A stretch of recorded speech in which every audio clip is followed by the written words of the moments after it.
Hello and welcome to McKinley. This is our autumn update where we can get to share with you what we've been doing over the summer and what our plans are leading up to Christmas.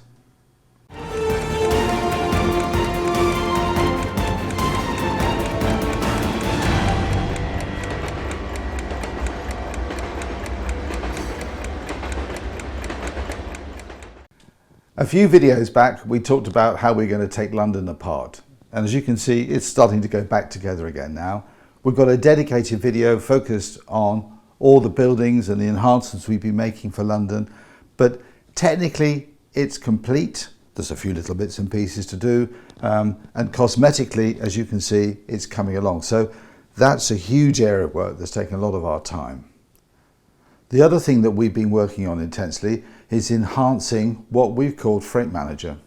If you remember these screens here, we've got them on Wakefield, Sheffield and Halifax in the extension, and it's to do with wagon movements and what you've got to do with them, where they've got to go, have they been unloaded, what are they going to get loaded with, what train are they going out on.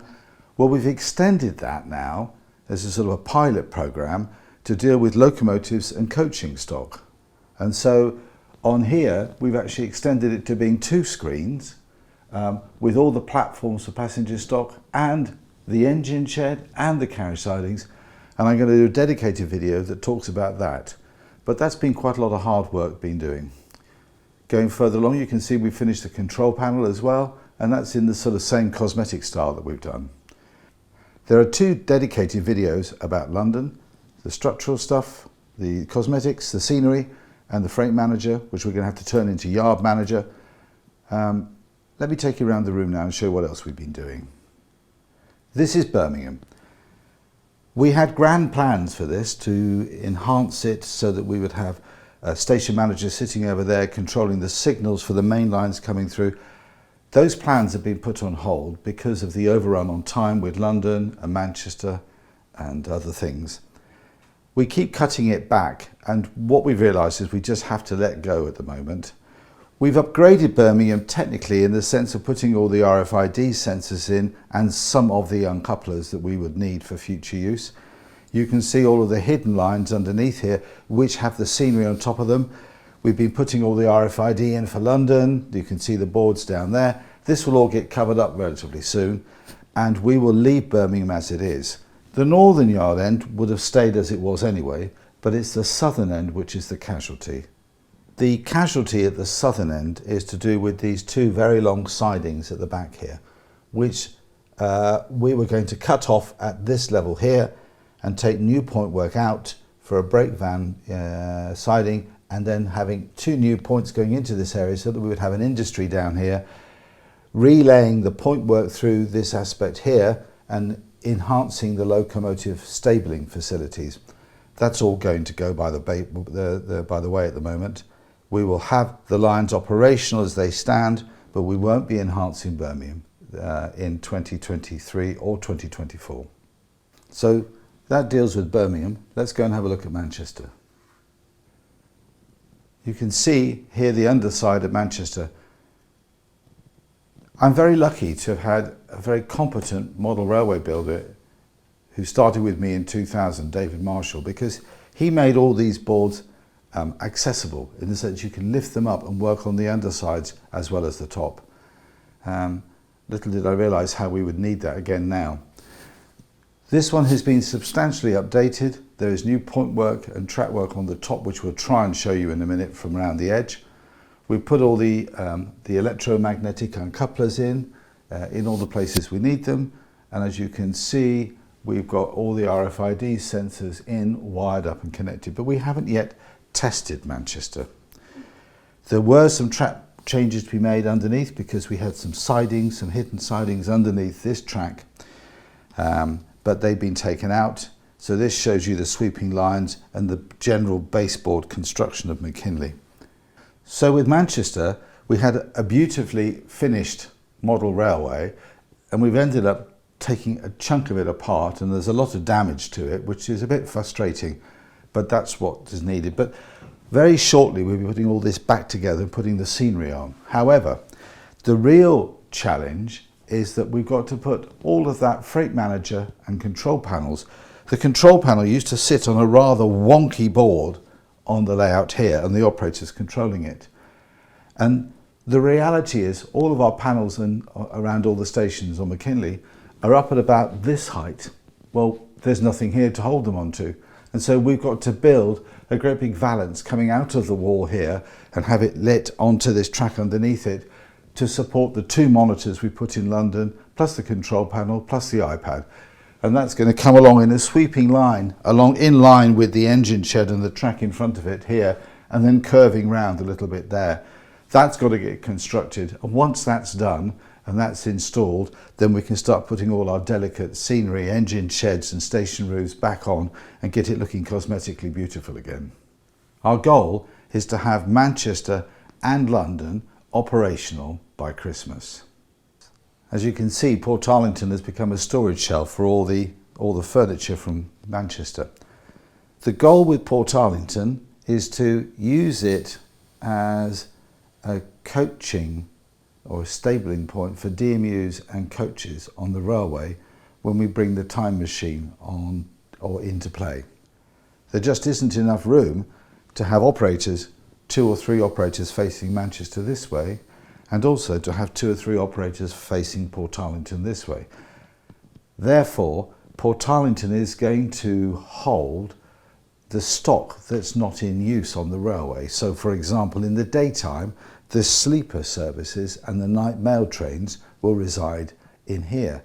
And in the night time, the DMUs and the daytime express coaching stocks will be put in here. So the Manchester operators will be running Manchester at peak times, and we'll be designing the timetable so that they will be turning round and stabling coaching sets that will arrive either from Manchester or London to be put away and to prepare sets and stock to go out to those trains. So the night mail, the night sleeper will reside in here.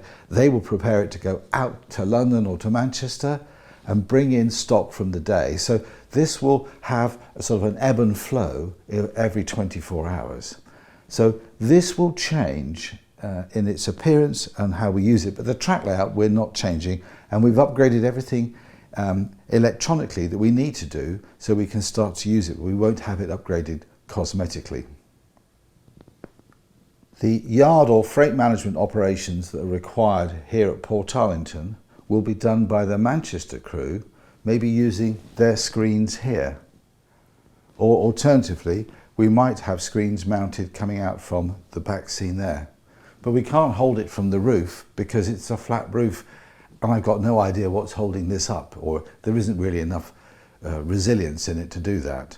And so I imagine they will probably be using their Manchester equipment over here to do the movements here. There isn't an awful lot to do, and it's only twice a day, but it's something to be developed as we move forward. So there are no more specific videos about work we're doing in this room. The Manchester, there's nothing to really show at this stage. It's just what we're doing in London. But we have managed to join the worlds up. So the extension is now linked to the track in this room. So let me go and show you that. I'm just outside the old railway room, inside this wondrous helix that goes down to the bottom of Hades.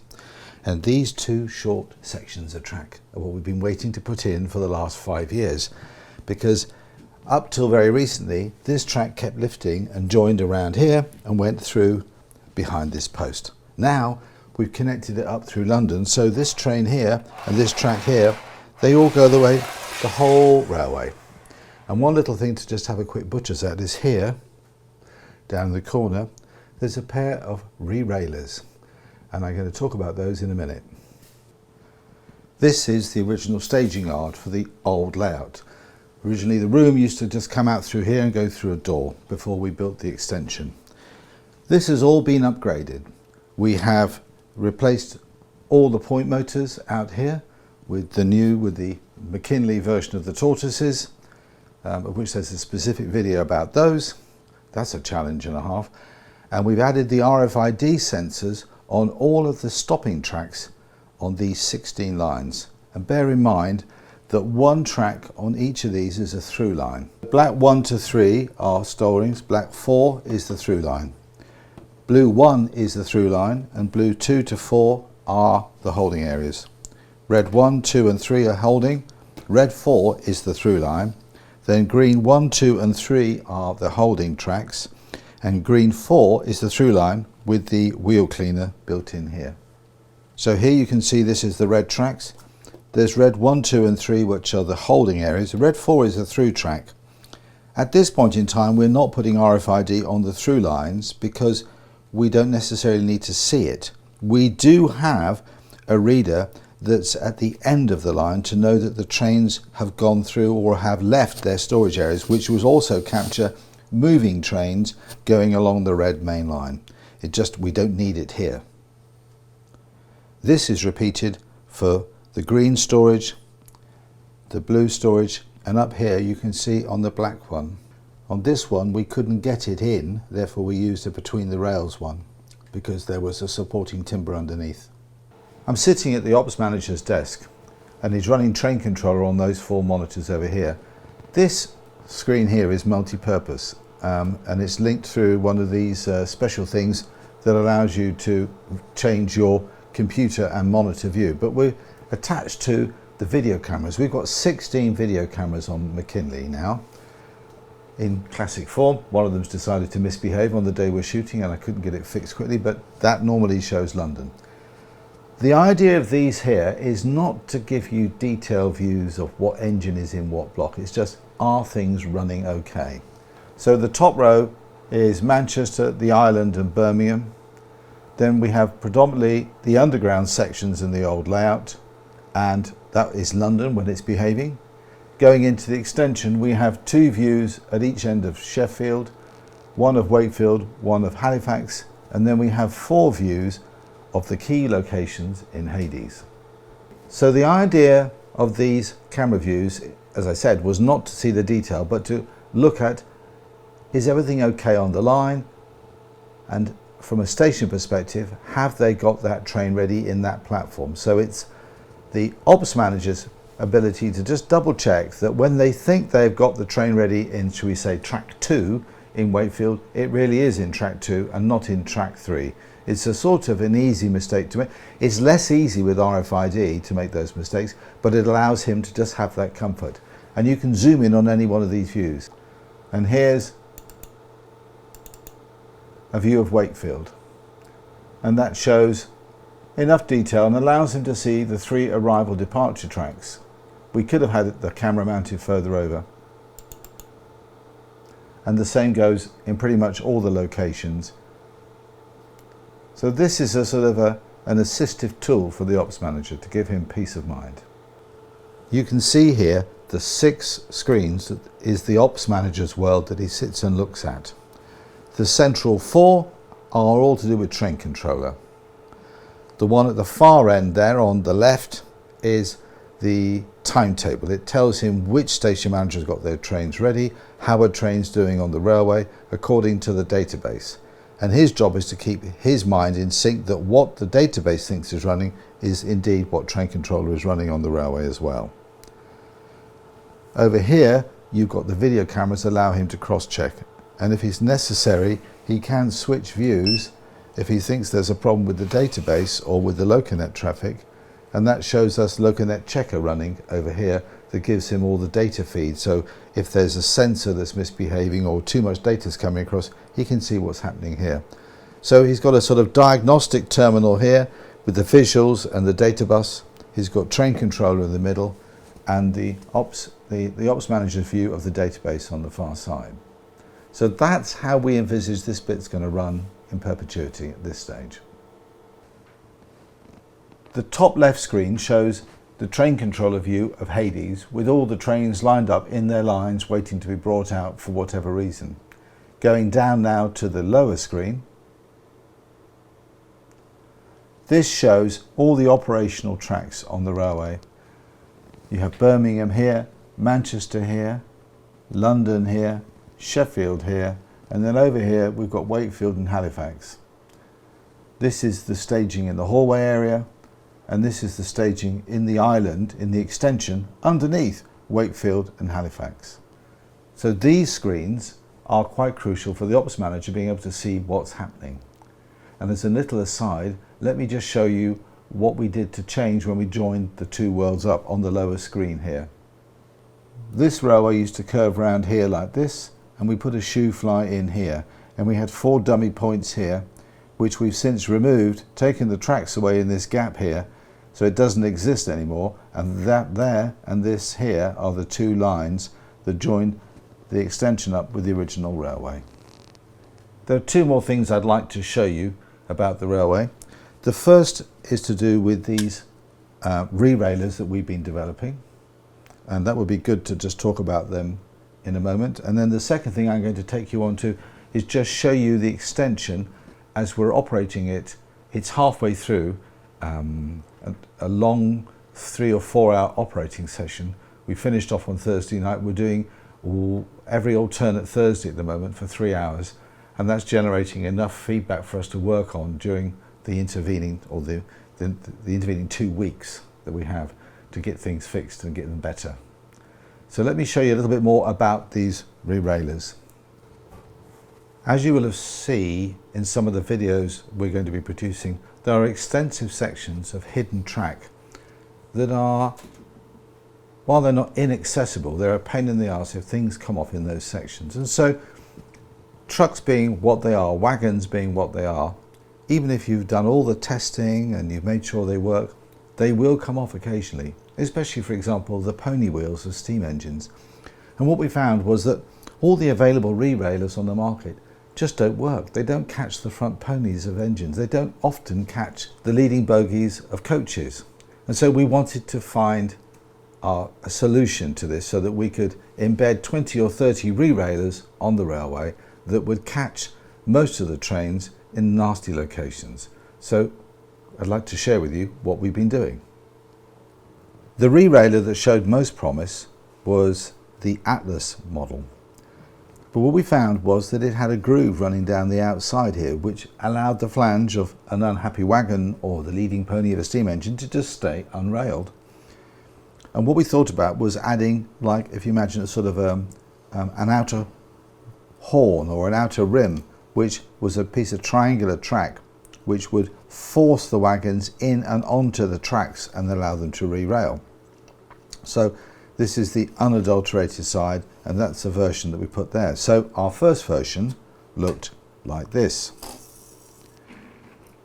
And the reason it's sitting proud of the track is because we run these tails out beyond, so that when we pin it down to the track, they are there to catch the really outliers or the extreme outliers. So if we had a wagon that was off here and running along, and you're pushing it along the track, it would catch there and it would get pushed back on the tracks, and that was fantastic. So this is 2.5 millimeter styrene, sort of right angle styrene, that we glued on with about a 1.5 millimeter gap outside the rail to this. The problem we found with that was that when you get to wagons like this Lima Yeoman thing here, it rides up and the whole thing is sitting in thin air. It won't come off. It's stuck on these things, and so we then had to think, well, what can we do then? So the final iteration of this was to file the surfaces down so that it provides the horn, the Rerailer, it provides enough muscle to get it in out here, but there's still a millimeter or so lip on this, which is beneath where this is, so this can still run along quite comfortably, but it's strong enough to force the rails back, or the wheels back onto the rails. And so this is the version we're going to be installing around the railway. So once we've got them installed, we'll show you them in action by derailing a part of a train and running it through at the proposed speeds we're running these trains around the hidden sections. I'm standing in the middle of the extension here. This is Wakefield in front of me, and Sheffield is behind me, and Halifax is over there. There's been no change to the way that the guys are operating these stations since we joined the worlds up. It just means trains take longer to get here because they've got a bigger track circuit to follow through the old room. We have had a few interesting problems with derailments in the other room, and so trains haven't arrived when people expect it, but we're getting over those things there. We operate every second Thursday at the moment for 3 hours a night. We have 10 to 12 operators in this room and 2 to 3 running London in the other room, testing that out. And we see how it goes. And we're managing around about 6 train movements per station or yard per evening. Or per hour, sorry, it's per hour. So in a typical 3-hour session, they might get through somewhere between 15 and 18 to 20 train movements in that time. As our operators become more confident, so we are now interlinking the schedules between Halifax and Sheffield, between Wakefield and Halifax and Sheffield, and so on and so on. So as we get more comfortable with how this railway works, understanding the pressure cooker that it becomes when you've got 7 railway layouts all on one great big joined world, how does it work? How does it function? You can't design that. You think you do, but you don't. And the only thing that can happen is to prove it with experience, with operators, learning. So this is working beautifully. We typically come up with about, say, 20 to 30 little problems every 2 weeks. This could be the couplings on one particular set aren't behaving, one engine's crawl speed's too slow, a point over here has failed, something like that. Little simple gripes, mostly are fixable. The timetable's too close or too far apart, they've got nothing to do for 20 minutes. Can we add another train in? Why did we think of adding 2 engines, light engined and coupled together and going down to Sheffield? Train controller does it perfectly, but it's a real pain to try and uncouple them manually and separate these 2 trains out. So just that process of a team learning to play with this layout. It's going pretty well actually in this room. As a big picture, we will continue to operate in this room until we have got both stations completed. That's London and Manchester. We're not doing Birmingham, if you remember. Once we have got those things cosmetically complete and we are comfortable that those stations perform in the same way that they do in here, with the enhancements that I'm going to talk about in that London location, then we'll migrate some of the operations from here to there and then start to do the scenic decoration in this room. But I don't envisage the scenic modifications or enhancements to this room coming along until probably something in the new year, maybe January or February or March. My optimism is always way out, and so I'm trying to temper it, and it's still way out. But in 2024 we'll start decorating this room so that by the end of next year we should have a scenically complete McKinley Railway running across 2 rooms. Fingers crossed. The final bit I'd like to show you in this autumn update is a quick glimpse of Hades. Here we are sitting amongst the 90 or so trains that we've got ready to start running around the railway. There are 3 levels on this side and again 3 on this side, and they're pretty well populated, and you won't be able to see in detail from the camera perspective, but I've got things such as the oxygen train from the 1970s, I've got the merry-go-round train, I've got the Pullman train, I've got the clay hoods, I've got 3 generations of oil tankers, I've got the Chenflows which were in that terrible disaster with DP2. All these trains are ready to run and start to be tested. They've got iron ore trains over here from the 1970s. And if you remember from my earliest videos, the thing as a boy that I enjoyed about sitting on the railway station was a train came hammering through, a goods train typically, and I had no idea where it was going or what it was doing because there was nothing on the platform. If a train stopped at Bristol Temple Meads, I knew that that was the train to Leeds or the train to Manchester. But when the goods train just trundled through or a parcels train came in and stopped, it didn't tell me what it was about. And that bewilderment, that delight, that sort of frisant of uncertainty is what McKinley is going to be about. And this is what we introduced the idea of the scenic trains. I don't have container terminals, I don't have steelworks, I don't have ports, I don't have any of the things where these bulk trains go through, and therefore these trains will run round the railway in sort of 2s and 3s at a time, appropriate to the era, so that as you're busy working in Sheffield or London, all kinds of interesting trains trundle by. We've even got at the back here a nuclear flask train from the early 1960s. And I never knew they were there, but there's this picture I saw one day of an early flask train being pulled by an 8F with the driver hanging out the window smoking a cigarette. and the nuclear flask was right up against the steam engine. There were no barrier wagons. It's just incredible. So the database is going to drive the Scenic Trains, and we will be doing a video that shows you a sample of these trains running by. But it's nearly ready, and now we've made the connection, we've got track that we can run it in. We can start to exercise the stable of racehorses we've got here. So I think all for me to do is to say thank you for watching this time round, and I'm looking forward to sharing more updates with you soon. Thank you for watching. Take care.